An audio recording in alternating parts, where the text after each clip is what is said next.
안녕. 안녕. 안녕.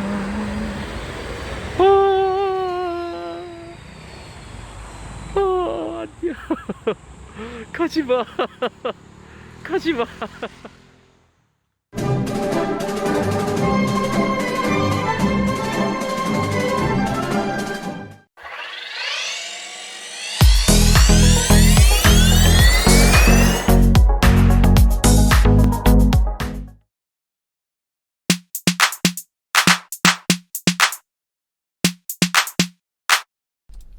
안녕하세요, 해태스입니다. 영상 배경음악을 찾다가 도저히 힘들어서 이제 배경음악을 하나씩 만들어 쓰기로 했습니다. 요즘은 쉽게 음악을 만들 수 있도록 도와주는 무료 프로그램들이 많더라고요. 좋은 세상입니다. 음악에 조예가 깊은 게 아니라서 짧은 음악 하나 만드는데 시간이 꽤나 많이 걸렸습니다. 앞으로는 배경음악을 저작권을 피해 하나씩 추가하려고 합니다. 부족하지만 차차 실력이 나아지겠죠.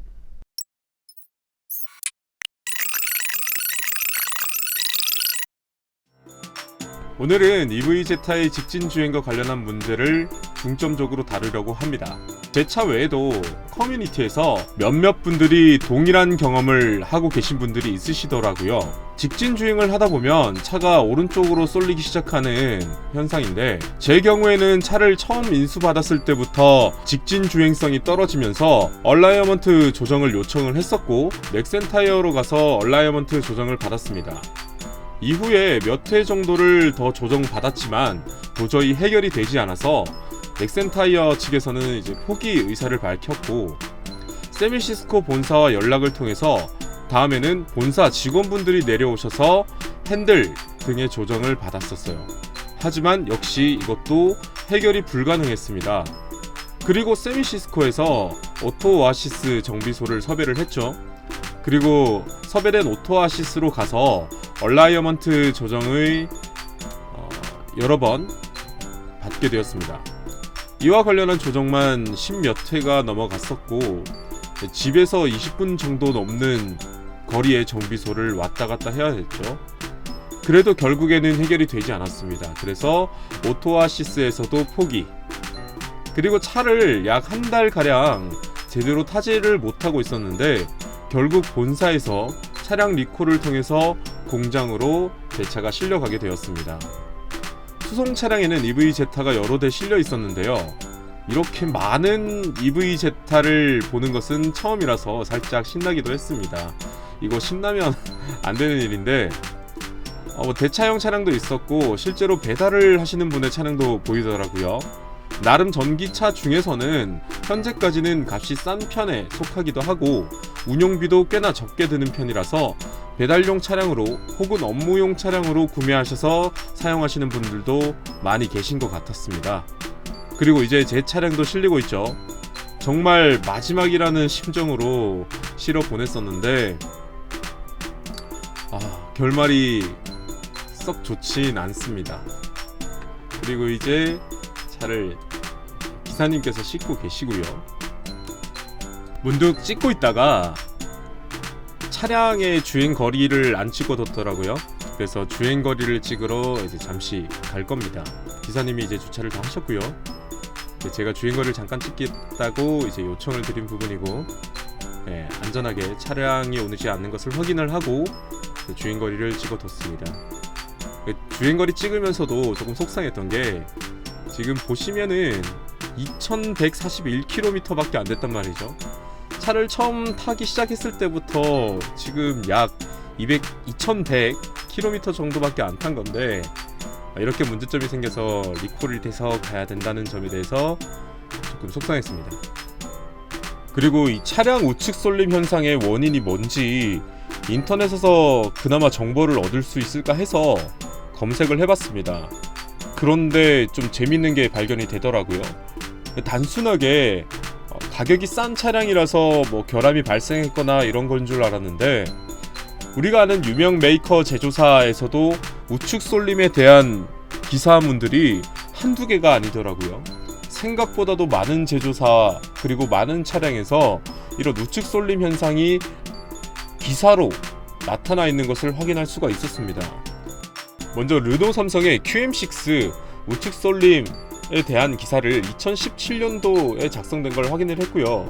쌍용차 G4 렉스턴도 마찬가지로 2017년에 우측 쏠림 논란이 일어났다고 합니다. 그리고 폭스바겐 파사트도 2015년에 이런 우측 쏠림 현상이 발견됐었고, 올류 K7도 마찬가지로 2017년입니다. 쏠림 현상이 발생했고요. 2017년에 무슨 일이 있었나? BMW 미니도 마찬가지로 2015년에 한쪽 쏠림 현상이 나타났고요. 그리고 2013년에 포르쉐에서도 이런 현상이 발견됐다는 기사를 접할 수 있었습니다. 그리고 랜드로버 올뉴 디스커버리 5가 2019년이고요. 그리고 BMW S 시리즈에서도 이런 쏠림 현상이 나타났던 걸 기사로 확인을 했어요. 그래서 단순하게 이 차 브랜드 자체의 문제가 아니라 차의 설계 중에 공기 역학이다 혹은 다른 설계적인 측면에서 우측 쏠림 현상이 발견된다는 내용을 봤는데, 이 차도 마찬가지로 점검을 한번 받아볼 필요가 있지 않나 싶습니다. 특히나 고속주행에서 이 우측 쏠림 현상이 심해지는 걸 확인할 수가 있는데, 이런 부분을 정리를 못한다면은 이 차를 타고 고속도로를 타고 나갈 수가 없어요. 꽤나 걱정이 되는 부분이고요.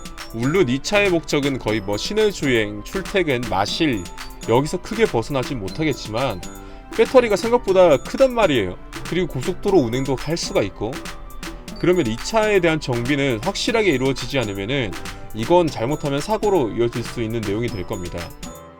고속도로 주행을 실제로 해봤었는데 마찬가지로 차가 우측 쏠림 현상 때문에 불안한 감정이, 그리고 불안한 느낌이 전혀 사라지진 않더라고요.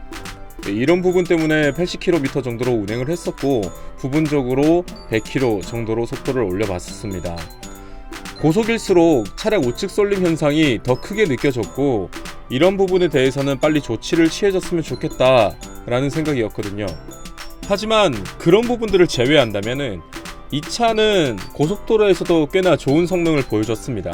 가속 부분에서도 꽤나 안정적으로 쉬고 올라가는 모습을 보여줬고, 그리고 휘발유차로 제가 그 구간을 갔다 올 때는 적어도 한 16,000원 정도의 비용이 소요가 됐었는데, 이번에 EV 제타를 이용해서 다녀왔을 경우에는 3,000원 정도의 주행 비용이 발생을 한 거죠.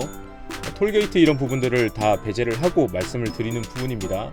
그리고 차량의 수리가 안전하게 잘 되었으면 하는 바람으로 차를 보내주고 왔습니다. 어림도없다.